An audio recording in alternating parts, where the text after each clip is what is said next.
unveiling a more beautiful world.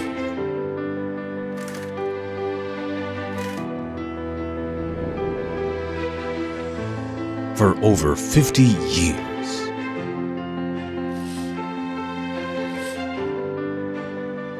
Curtains Unlimited.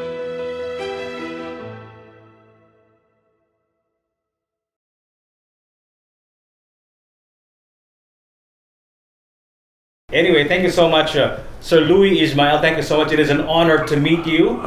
Thank you. The King of Manila Nightlife. Wow, I am in the presence of royalty. Thank you. I was able to get an advance copy of your book. Thank you so much, Liz, for sending me a copy. And what a life you have lived, sir. It is unbelievable. Everybody's looking for Louie. Yes, go ahead. So, sir, you have all of these bars and restaurants, even hotels and all of that stuff, started with Stargazer.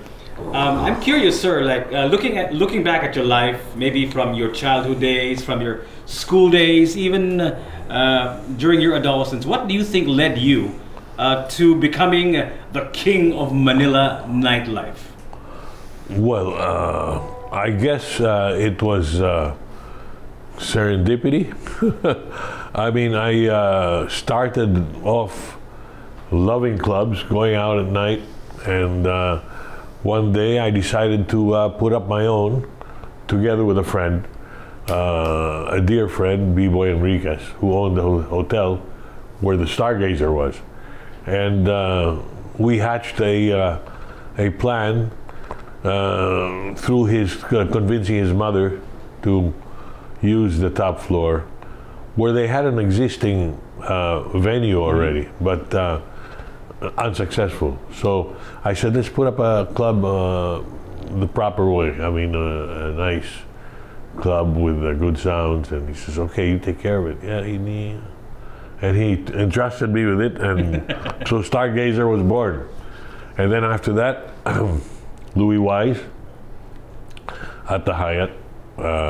4 years later, no, 4 years later, sorry, I went to put up a place in Makati called Pare, Kuya Pare, which was a gentleman's club, older people dancing, jazz, live music, and very, very, very cozy, you know. And but I still wanted to go back into the big club business, so we got the old Where Else of Intercon, called that Euphoria. Euphoria, of course, the legendary Euphoria. Yes, but after the Stargazer, I did Louie Wise at the Hyatt, and then after the Revolution, Pare, and then Euphoria, and then on and on. After Euphoria, Venezia, V-Bar, Nouveau, and the list goes on until 44 years and still kicking. Still kicking it. Yep. So your friend entrusted you to run or to start Stargazer. Mm-hmm. Was it like a childhood dream? Was it like a thing that you wanted to do in your life, to open a bar? Because you lived a very luxurious, a very opulent, I would say, exciting life, to say the least, right? Yeah. So was that in the cards? Was that part of your plan, or was it like you said, it's serendipitous? So it was never planned. It wasn't a plan to make it a career, to tell you the truth, right? But it became so. It became it became something that I would have been I'd be doing now for 44 years. I never thought it would last this long. So at that moment when you first opened Stargazer, of course that was your first foray into the club scene. I'm sure you were probably scared, hesitant, or having doubts, right? But when did you think in your life as a nightlife businessman, hey, I'm good at this? What was that point?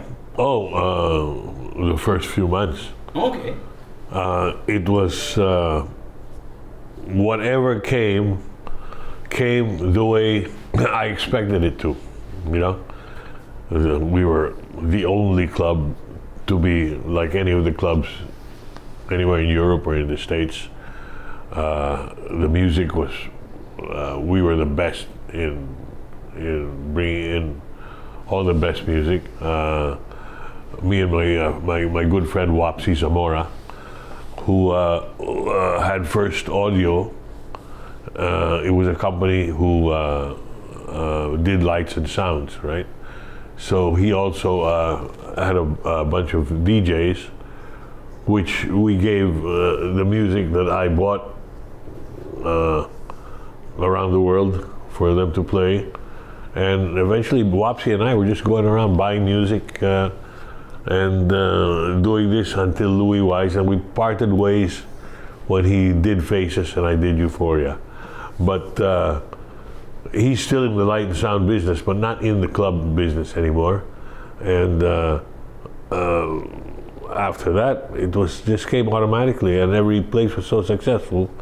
I decided to keep on doing it. You know. Conceptually, what was Star? Maybe you can give us an idea what Stargazer was. How do you define Stargazer? What was that kind of a club? It was a penthouse club overlooking Manila Bay. Hence the name Stargazer. You can see at night, there was a nighttime operation, and it was beautiful. We had an excellent setup with a 360 view of Manila. So where did the concept come from? Was it from your travels?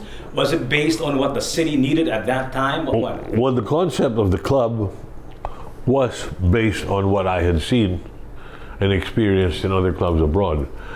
But I had never been to a rooftop club, so we made our own big deal here in Manila, rooftop style. You know, in your travels, you mentioned you were able to go to that hedonistic club that is Studio 54 and other clubs, right? You've traveled so much, Sir Louie. Where do you think was the place that made the most impression for you, that inspired you to open Stargazer? Was it like one particular venue, club that inspired you to open Stargazer? Actually, or was it like a combination? Actually, there were several in New York, Studio 54 area, Palladium, not to mention only a few. Studio 54 being one of the best. In Paris, there was Privé,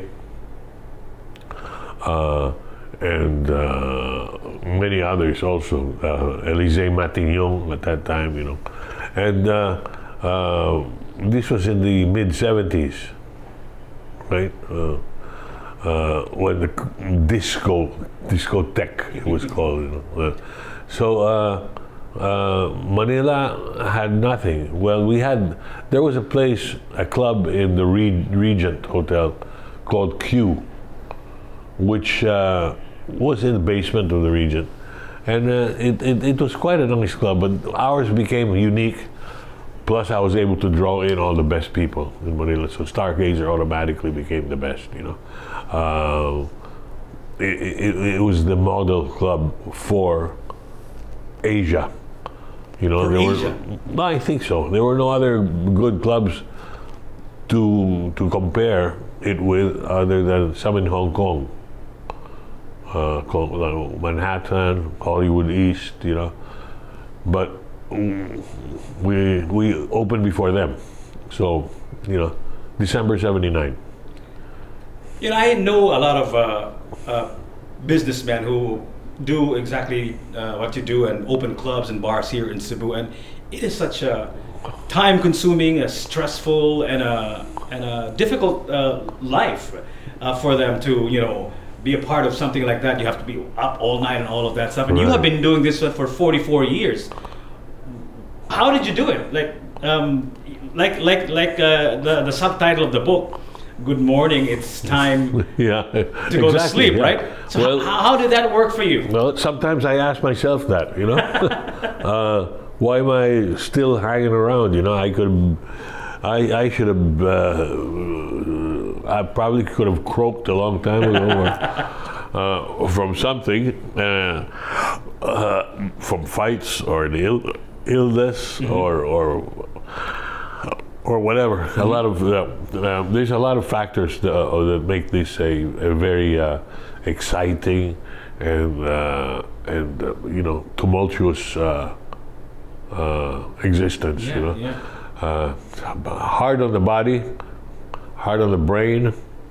Hard on everything. It's hard on the ears. You know. So what is your secret to longevity, in terms of being in the business of the nightlife in Manila, and also just your physical health as well? You know. Well, it's a matter of pacing. Okay. You know, if it feels good, I always say then do it. But always know when it's not feeling good anymore. You know.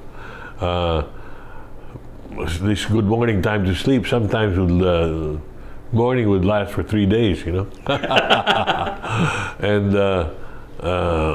constant partying would wow, for maybe at least 3 or 4 nights a week, it was crazy. Now I have been able to, you know, slow down significantly. And you know, it's just a matter of monitoring, being there every once in a while.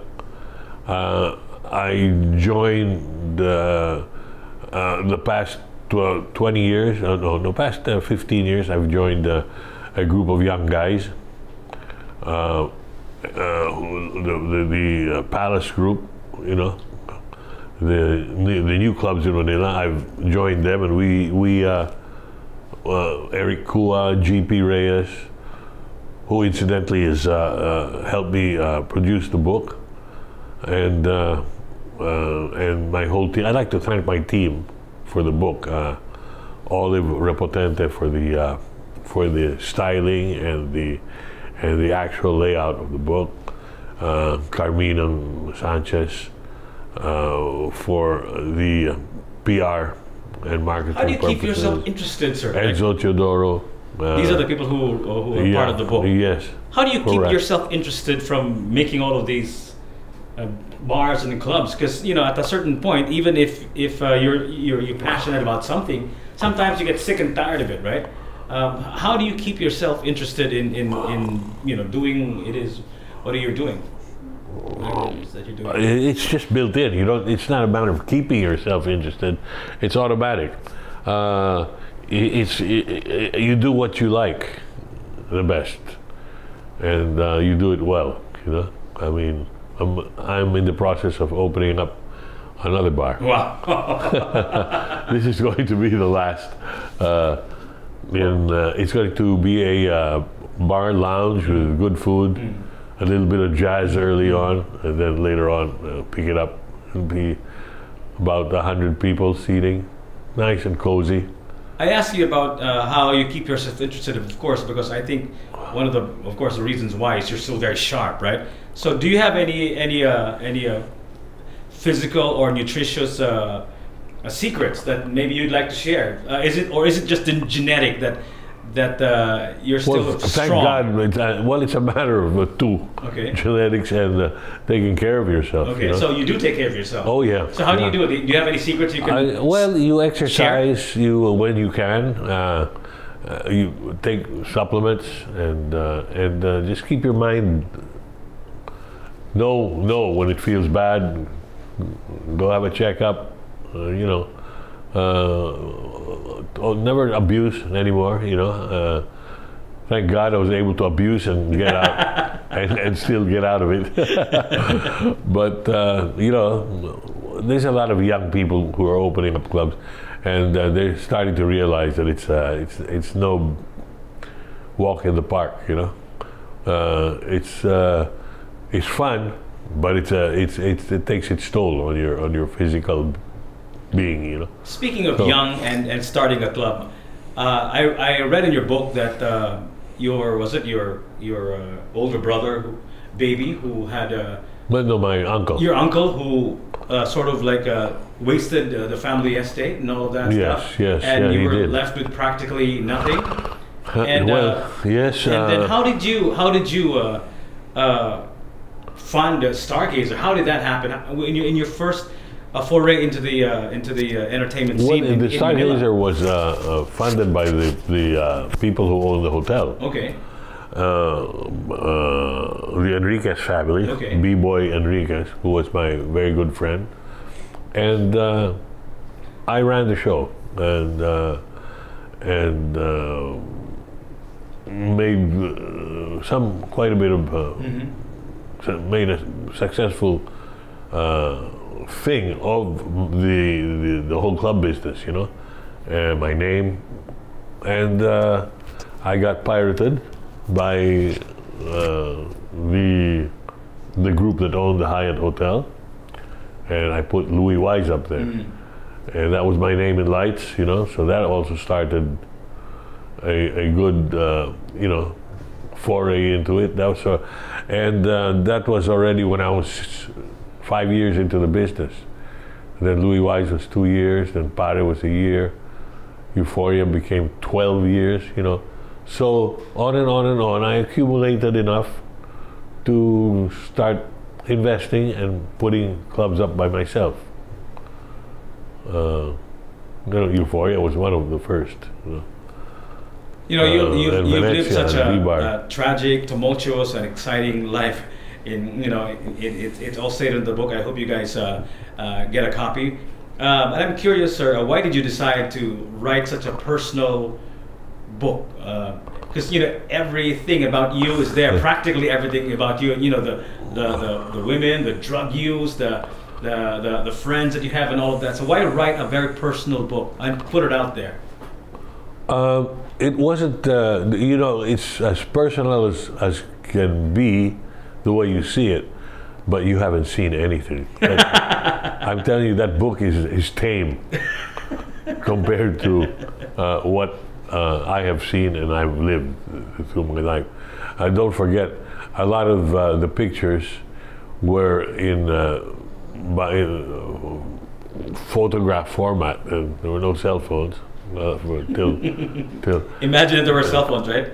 so you know, thousands of negatives from cameras depicting scenes and pictures would have blown everybody's mind if I had opened up and told them. You know, there's a lot of people I saved by not throwing under the bus and relating you know, some very sometimes crazy and embarrassing moments, you know,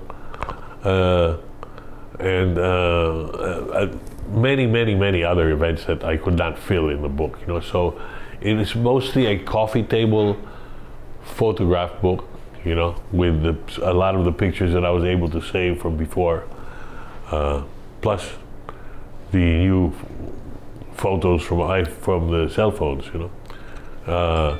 I thought it was a good idea to show everybody what I went through, you know, and how much I've seen and done in the nightlife business, you know.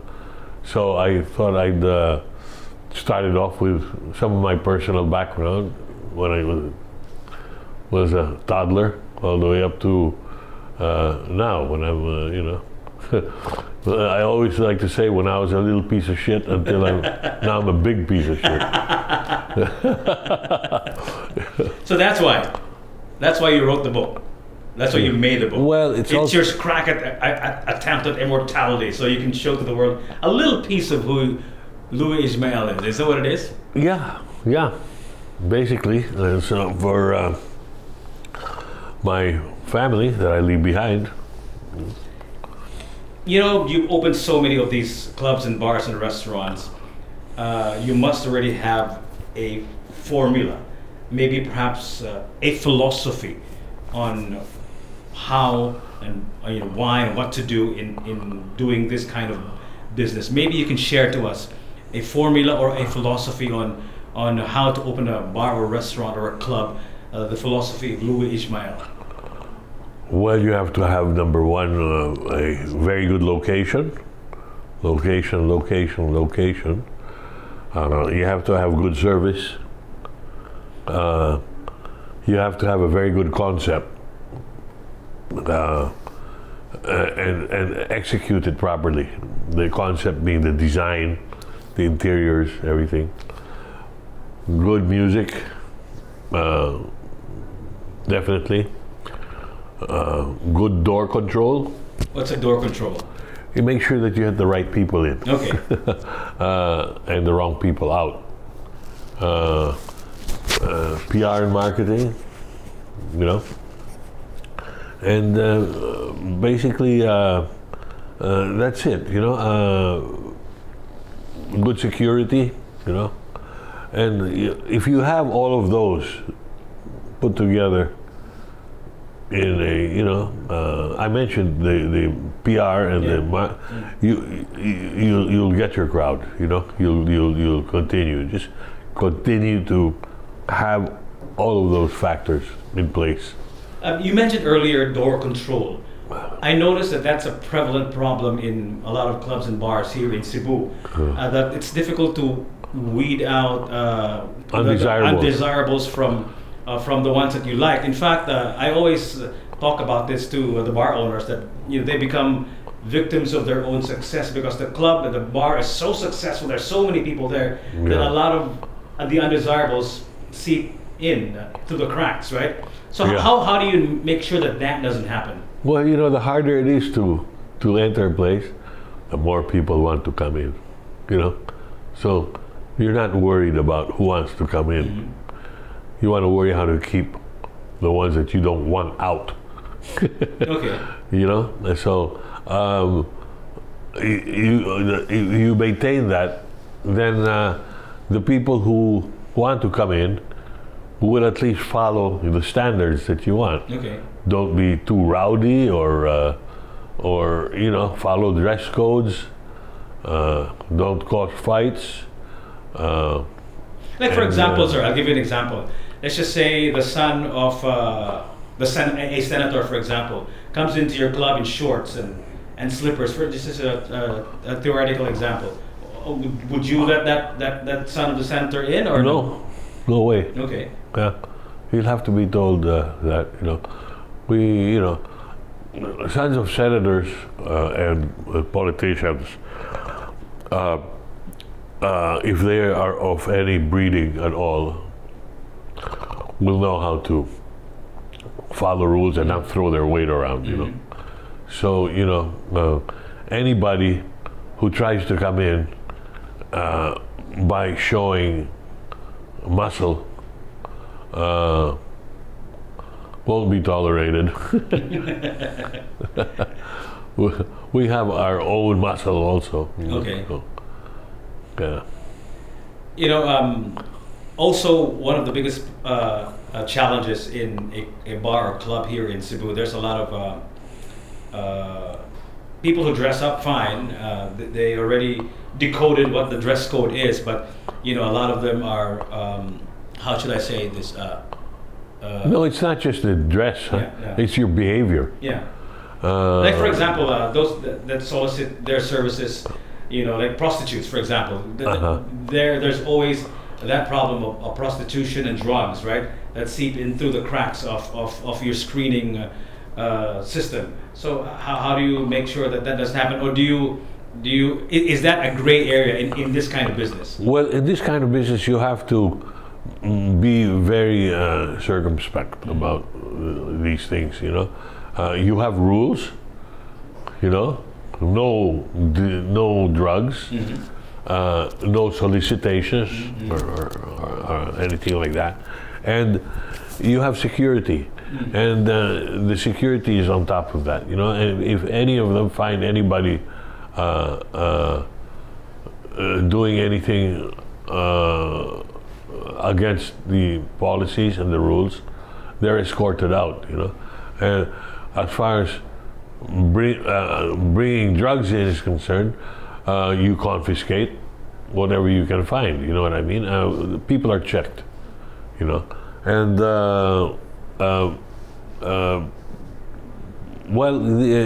sometimes a lot get away with it because they come in and obviously they don't even look like they're on drugs or anything, and they just probably get away with it, but the SOP is, the standards are no fights, no soliciting, no obvious display of drug use, no drugs allowed inside. If there are any caught on you, you're automatically escorted out. Also, one of the biggest challenges of opening a club or a bar or a restaurant is also longevity, right? I mean, a lot of clubs have a lifespan of, let's say, 3-5 years, and they close down and all of that stuff. I've noticed that all through the years of Cebu's night scene.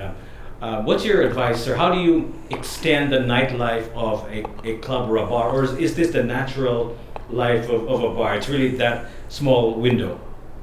The 5 years, you say? Well, the shortest I've had is really 1 year, but that was pare, because I was evolving and just waiting to find a bigger venue like Euphoria. But the standard is about 4 years, yes, before you renovate. And after you've done your 4 years and it's still strong, then you've got another good 4 years to go. You know what I mean? Just maintain, If you've done 8 years, then you've got another good 4 more years. You know what I mean? It's the longest I've had was Euphoria. How long was that? 12. 12 years. Yeah. Okay. And we sold it. It was still operating. It wasn't like it collapsed, We were able to find a buyer, obviously, so, they believed that they could do something. So... so how long was it before you, after the 12 years that you put it over? The person who bought it, that lasted another year, 2 years max. And then he had to close down. That was the So what do you think is the secret to the longevity of Euphoria?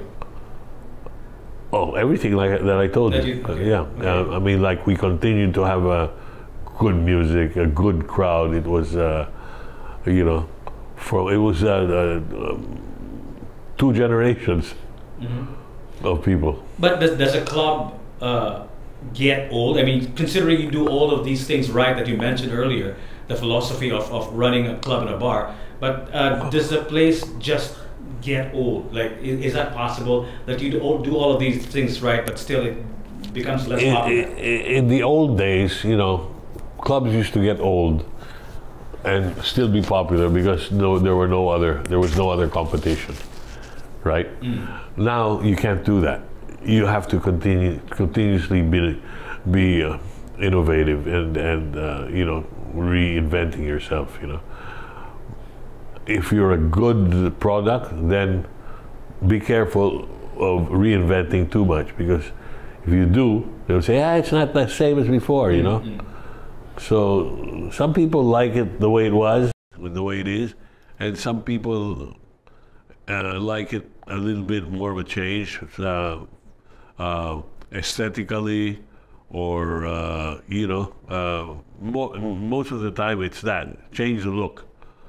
But always have the same good service, good music, good name, good crowd control. So make sure that it hasn't, become a marketplace. You know what I mean? It still has a little bit of a class. I remember a lot of the clubs and the bars here in Cebu are formed by former classmates, barcadas. There are like 5 of them or 10 of them, and very few clubs and bars, at least back in the 90s and early 2000s, were sole proprietorships. There was it's always like a group of people. If you're starting out in the club industry, do you recommend that you have like a lot of your friends who put together funds and resources and time, or would you rather that you have like less people part of your business? It would be better to have very, very close friends if you need the investment. You know, friends who understand you, back you up, know what you're doing, and trust you. If they are in the same on the same road, or they like clubbing, aside from their ordinary the other businesses they're involved in, well, then they can involve themselves also in the operations. You know what I mean? It all depends on who your partners are. You know, but like you said, it's better to get partners who know about the club business, rather than just investors. You know. But based on your experience, sir, the more partners you have, isn't it more complicated? Like too many cooks in the kitchen and all of that stuff, or is it better if you're just with 2 or 3 of you? It depends on what each partner can bring in. You know, what do you have to contribute? You know, to the scene. You know, aside from money. You know, there's a lot of people that are interested in investing because they see a good thing. But why give away an opportunity to just anyone? You know, if you can do it yourself, right? But the more people you get that have a following, you know, people who are, you know, also well known in the nightlife, and you know, celebrities are good investors, you know. Some, you know, big names in society would be good to invest in, because each investor and each friend of yours always has a following, you know, and that all of these guys following put together is always very good, you know, as long as everybody knows their place. So, you know, are all of your clubs and bars just a one-man show, or do you have collaborations in each step of your career in the nightlife? Well, right now I'm involved with. Before it was a one-man show. Now that the club industry has become so intricate and big, and you know, the population has grown, and the number of people going out has grown, and I have grown older. You know, it's best to partner with a younger crowd. You know, of which I have partnered with now. They're almost half my age. You know, my partners now, and you know, it's good. My experience, my name, my knowledge, and my network, and their energy, their new network, and you know, put together makes it it's a good formula. Good. You have the incredible career of being in the nightlife for over 40 years now, almost 50 years. If you look at your body of work, or at least the things that have happened from the beginning until where you are now, what have you learned, sir? What in terms of the crowd, in terms of the behavior of partygoers and all of that stuff? What have you learned? Is it just the same as back in the day in the 70s, or is the club scene now totally and completely different from what it once was 40 years ago? Oh, it's different. That's what I was trying to tell you. How so, sir? The number of people that are going out. Before, everybody used to know each other. You know, now it's there's a lot of kids. You know, there's so many new places, despite the fact that there are a lot of new venues opening up. Just look at the population, the rise of per year, and don't forget, every year, every day, somebody turns 18. Every day. Millions turn 18. Woo-hoo! We're ready to party, you know. So that's one factor, actually, and being able to keep up with the music trends, you know, and you know, clubs are not only just clubs in buildings like I had. There are clubs on beaches around the world, like in Ibiza and you know, in Greece and Italy. You know, the big beach clubs. You know, with music blaring like that. That, you know, that's a different type of club scene. That is already mass clubbing. You know. And then there's the clubs in the city, the urban nightlife, of which most is what I have been involved in. You know what I mean? So you just maintain your recipe, the one I told you about, and have good music, and you won't fail. You gotta be on top of everything. So a lot has changed from 40 years ago, but A lot. what hasn't changed, sir? What do you think has remained the same 40 years after, in terms of the club scene, the bar scene? Oh, the need for good service, good parking, good music, you know. Those are the things that are must-haves, you know. You know, you can put a hole in the wall somewhere, and you know, sometimes location is that thing, you know, it's like a destination, but wow, it's very popular because people want to get out of the normal thing and do a new. You know, they try to be innovative by going to hard to get places, you know. Some are successful and some don't last. But I mean, you have to have a good crowd. You got to have a good following, you know, and that following takes years to develop. You know, I noticed that most of the clubs and the bars, they, because of the novelty, they're always jam-packed in the beginning, right? Right. And the challenge is to keep people interested, keep them coming back. But you said it takes years, a long time to have a good crowd because it takes you know, like maybe a track record. Yes, yeah. Stuff. How do you sort of think about that novelty of a club attracts people, but at the same time it takes years to get a good following, a good crowd. How does that work for you? Well, basically, you have a good name. Mm-hmm.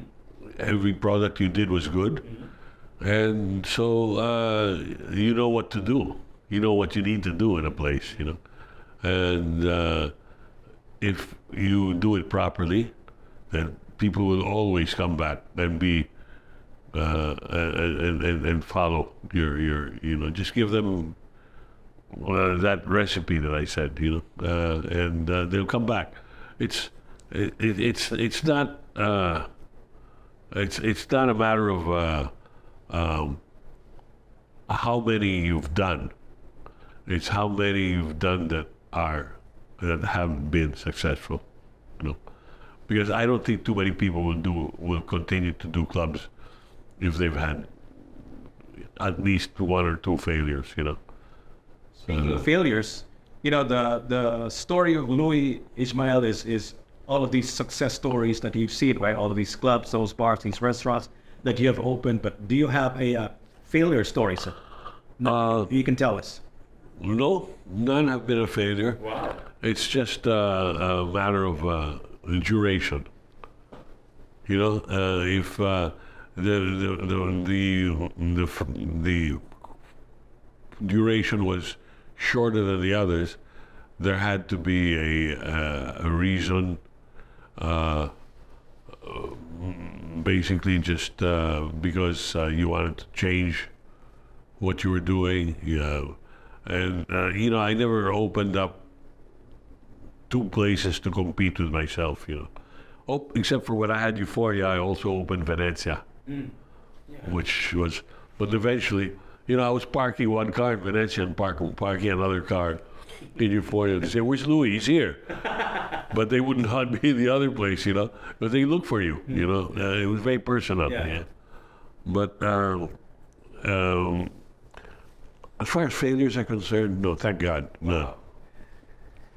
They were looking for you in Valencia and in the other Venezia. Outlet. Venezia. Venezia. And then the other outlet was... Venezia eventually became V-Bar. I don't know. Okay.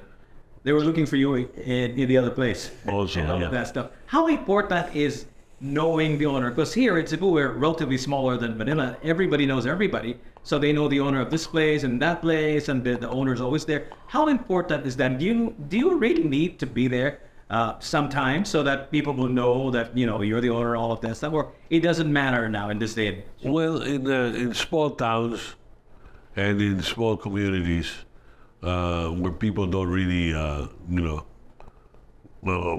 go out too often, it helps for the owner to be there often, you know. That way, people they feel more welcome and acknowledged that the owner is there to greet them by the first name and move around and say hello, which was a lot of what I had to do in the beginning, you know. Now you can go in and be such a big club as long as you have good staff and the staff is on top of things, and they know that you're a VIP, a friend of an owner, a friend of one of the owners. They'll take care of you. But you know, the staff shouldn't just take care of you because you're a VIP. My philosophy is everybody gets treated equally, you know, and basta service, good service, whatever it is. So you don't feel the need to show up in your club or your bar anymore as much as back in the good old days? Not anymore. Not unless you've invited people and told them to come. Okay. So you think it's not that important anymore?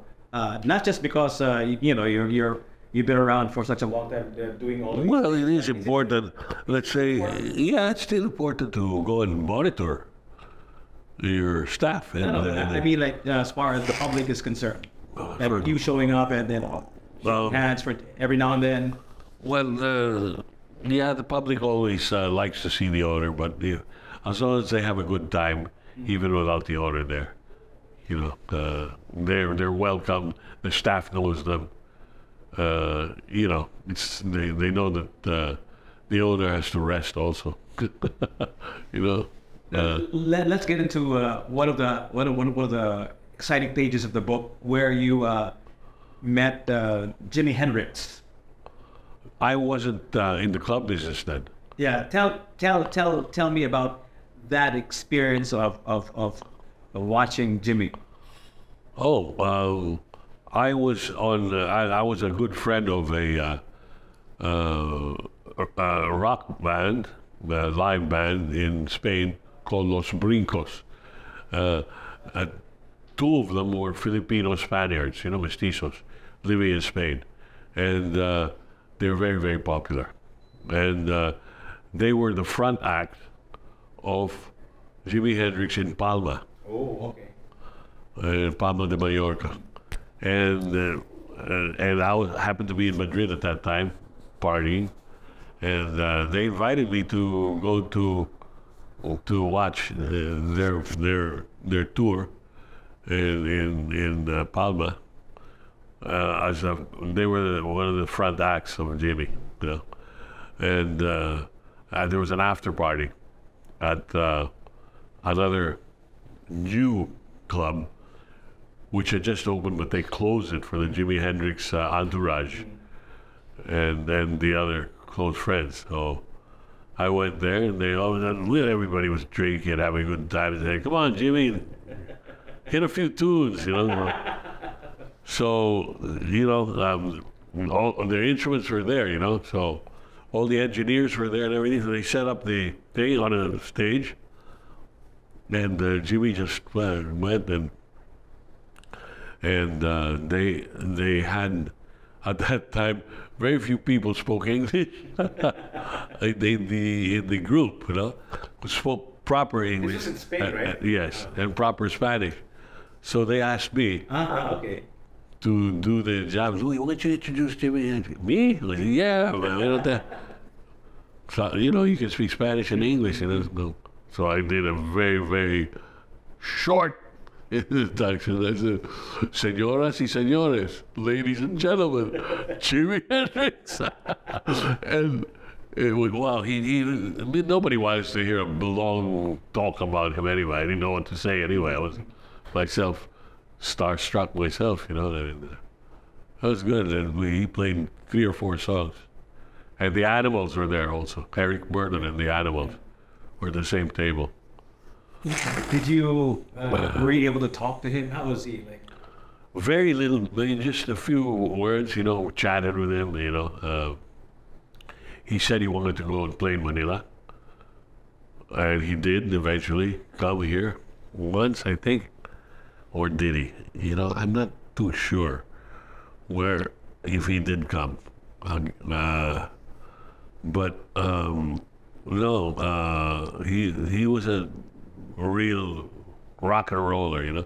Too bad there were no cell phones at that time and I didn't bring my camera. You know, it would have been nice to have pictures with him, you know.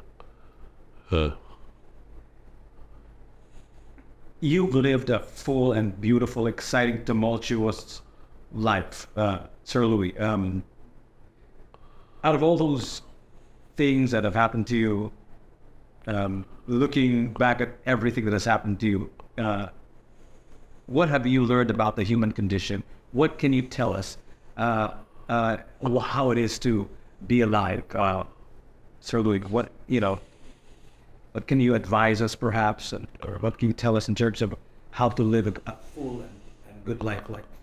One, continue to live a good life. Do what you like to do. Like I said, you know, if it feels good, do it. But always know how to stop when it's not feeling good, you know. Know your body.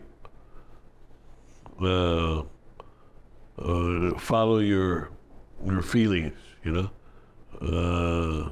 As you get older, have a checkup regularly, you know what I mean. But have a good time, just don't abuse. Don't abuse anything. Don't abuse your body, don't abuse your brain, you know. Pray, thank the Lord, and, you know, maintain a good and decent, honest lifestyle, and you'll be okay, you know. I'm fortunate enough to still be around despite everything that I've been through. Hence, I wrote the book while I'm still around. Hopefully, there might be another edition, you know. This time, uncensored. Century. Yeah, unedited and unexpurgated, you know. Plus a few movies, maybe. Like you said, it's just the tip of the iceberg, right? Of the life of Louie Ysmael. Everything that is in the book is not even a fraction of the kind of life that you live. Yeah. Is there something that's not in the book that's so salacious, that's so controversial, that's so scandalous, that did not find its way in the book because it was too much, but you can share to us here? No. I'm sorry, if I didn't put it in the book, it's going to be very hard to put here. And it's not just one, several. Okay.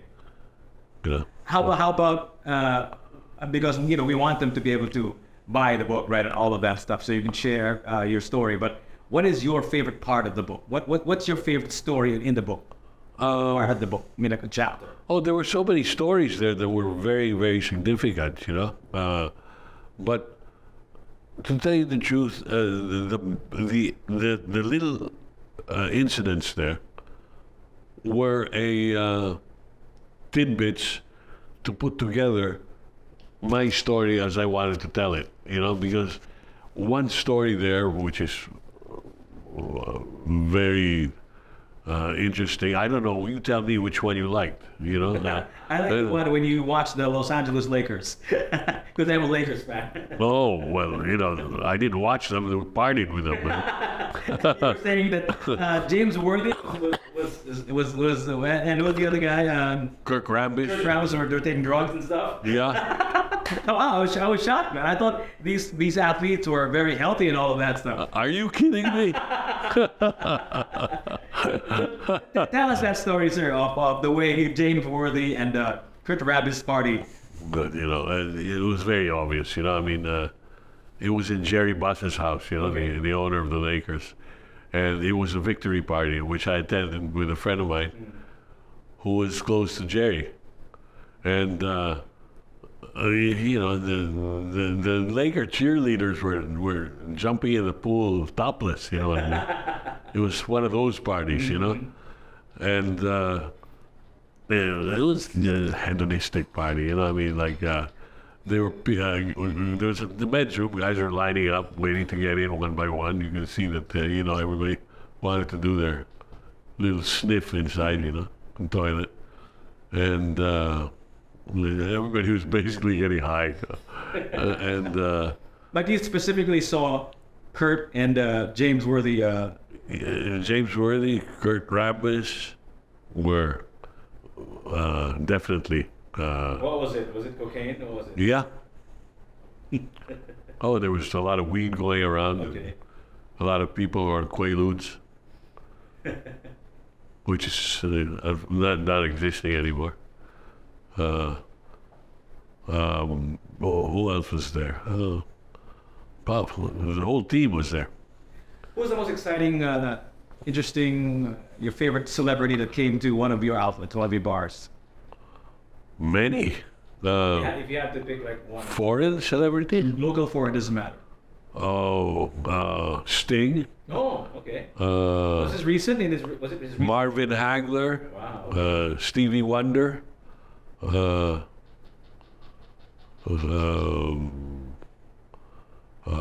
Santana, Sergio Mendes. Oh, okay. They all dropped by. Euphoria and a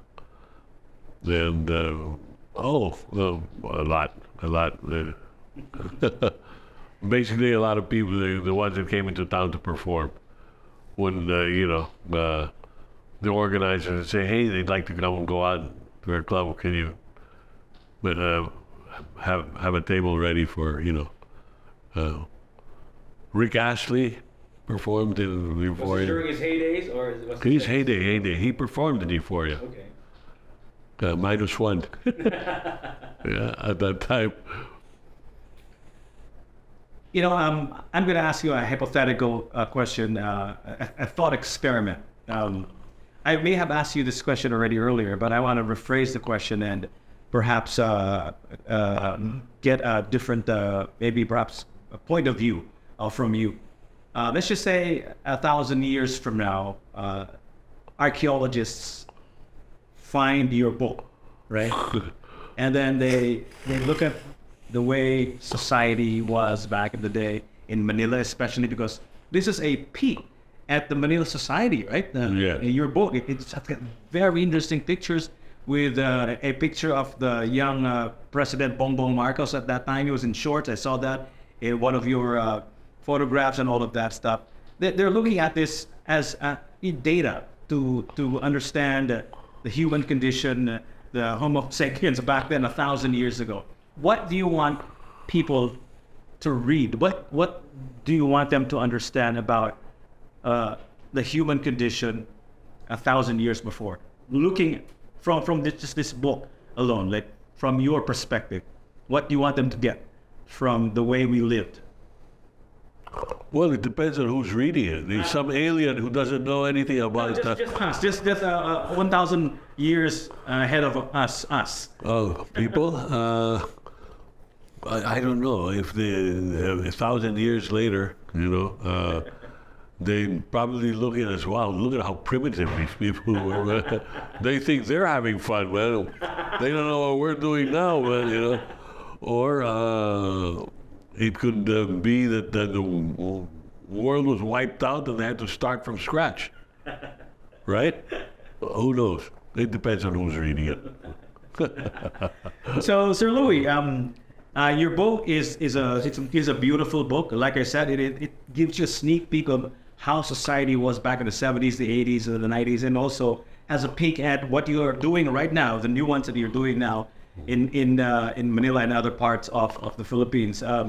Where can they catch you today? And is this like a book tour that you're having, or is it just for this weekend? Are you doing this one in other parts of the Philippines too? No, this is just I decided to do another major launch in a major city. Okay.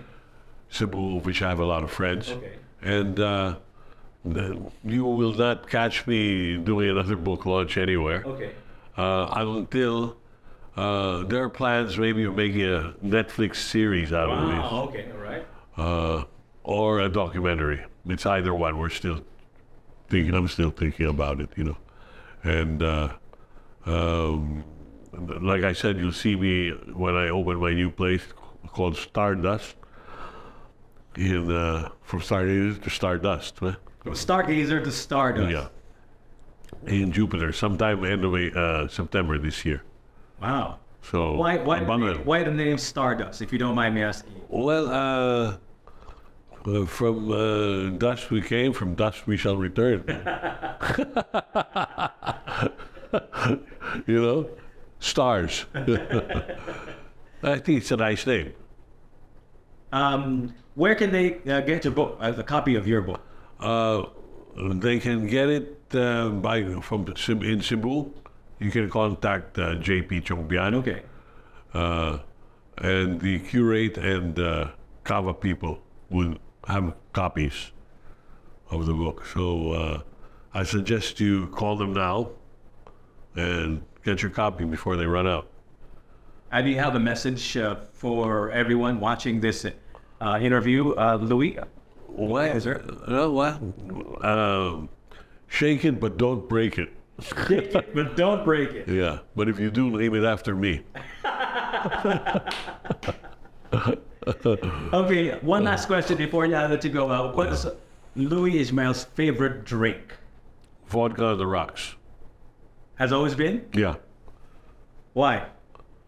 because it's the only alcohol that agrees the most with me.